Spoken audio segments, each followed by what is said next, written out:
What's up, y'all? This is 10X Generation, and this is my road to $1 billion. I'm building a decentralized cloud gaming platform where you can rent time on other people's computers, and if you have a really good computer, you can earn passive income by hosting remote gaming sessions.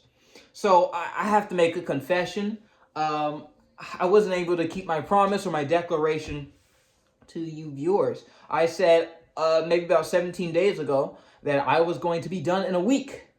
It has been at least 2 weeks, right? And I'm still not done, and I haven't really addressed it. So this video is going to basically be an update and an acknowledgement that I was not able to do it.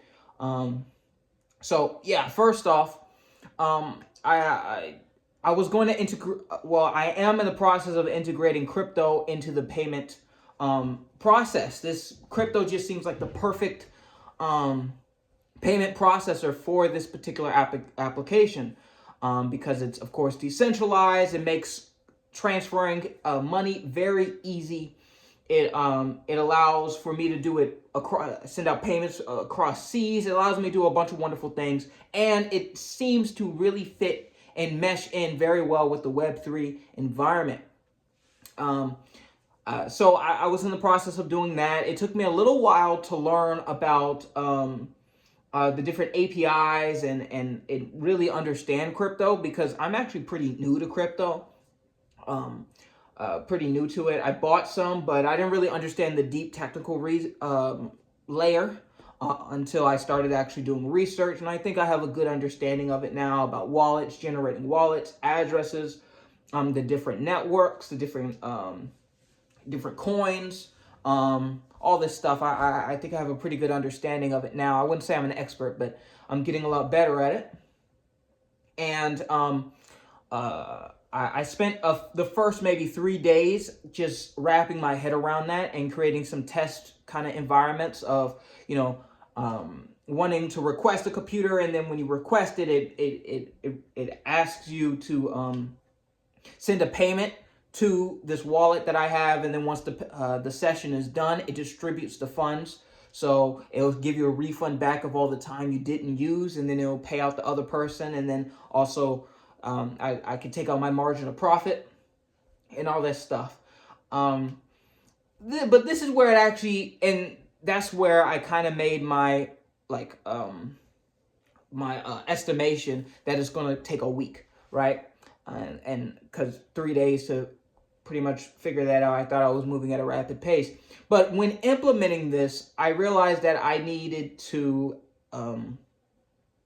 I need more logging within my application. Like these different transactions and stuff need to be quite robust, and there needs to be proper logging. I need to be able to generate data sheets of all that stuff for accounting purposes and for different things like that, because I want this to be legit.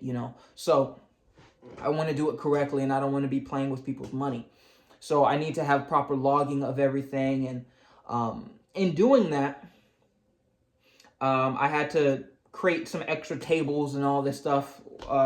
Going more into the technical side, make more tables on my my database and do all that.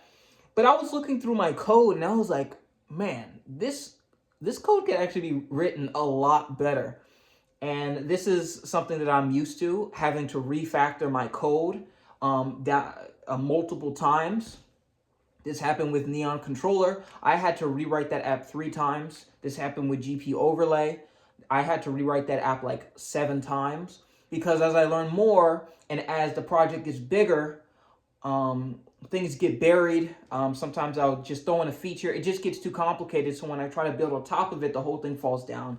So I need to dedicate maybe about a week or maybe 2 weeks just rewriting everything using some new standards that I've learned. And funny enough, the new standards that I'm implementing are actually from the super scheduler, from a previous idea I had of cold calling businesses, or where I generated, I wrote this script that can automatically go through the web and give me the number of every single website that doesn't, or every single business that does not, or car wash that does not already have a website, and then I'll call them up to build them a website. And I needed to create a scheduler app for that.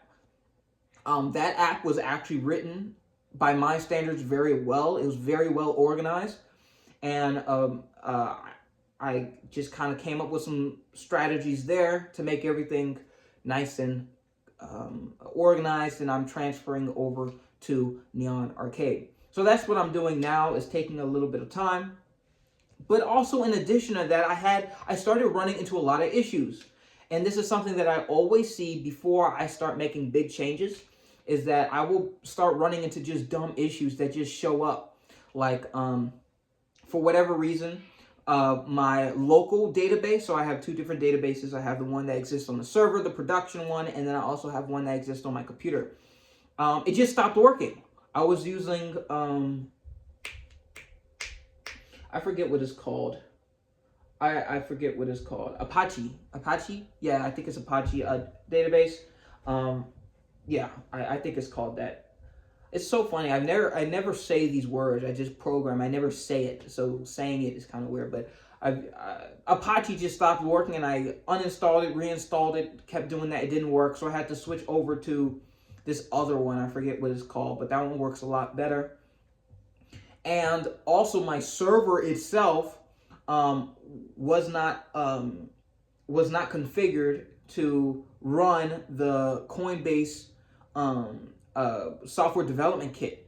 So I had to like upgrade that. But in order to upgrade it, it's really complicated, more complicated than I expected. And this is the first time me doing it. Updating the Ubuntu,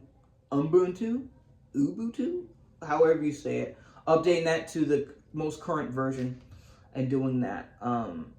So I actually had to wipe my entire server in order to upgrade it to the next version, or to the most recent version, and that just took a lot of fiddling around. So I had to reconfigure all of Nginx, all of PM2, all of everything, and get everything back working, and create my scripts, because I have very quick scripts where I can say, hey, spin up this app, go ahead and run this API, put this online, all those things. I had to rewrite all that. Yeah, what else? Oh, and the final challenge I had was the Coinbase SDK. It only works on a certain version of Python. So it forced me to kind of get a little bit more deep than I usually do. I have to have two different environments of Python, because one is my main API, and then my other for the Coinbase SDK, I had to have two versions of Python running, and that was just kind of just another thing I had to do. So when I made that weak estimation, that was not a smart estimation. But it's kind of part of the process. I'm not going to beat myself up for it, because I'm just not. But yeah, so all I actually need to do now, there's quite a bit I'm doing now. Like I said, I'm rewriting the entire API. I'm rewriting all of that, and then I have to still implement the Coinbase stuff. But the Coinbase implementation shouldn't actually take that long, from what I see. I could create a wallet, and then I create a webhook, and then make it so that when the webhook, you could just read that, and then go ahead and unlock the computer session.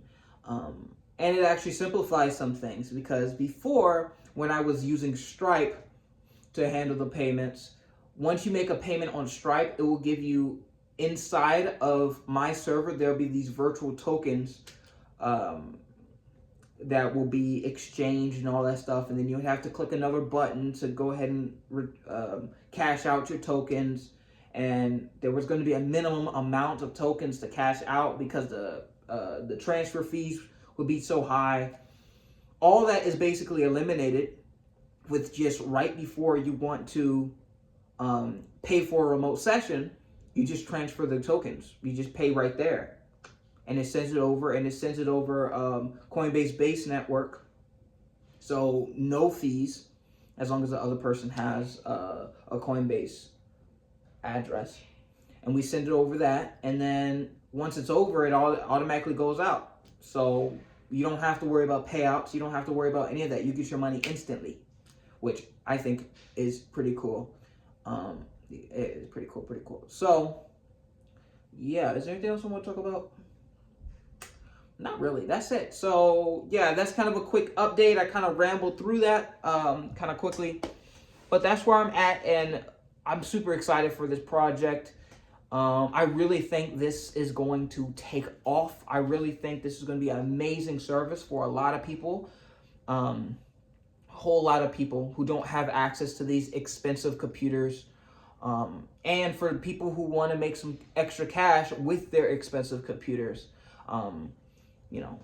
So that's really it. Thank you all so much for watching. This is 10X Generation, and I hope you guys are having an excellent day, excellent week, and excellent, phenomenal start of 2025. And please like, comment, and subscribe. And I'll see you guys in the next video. All right.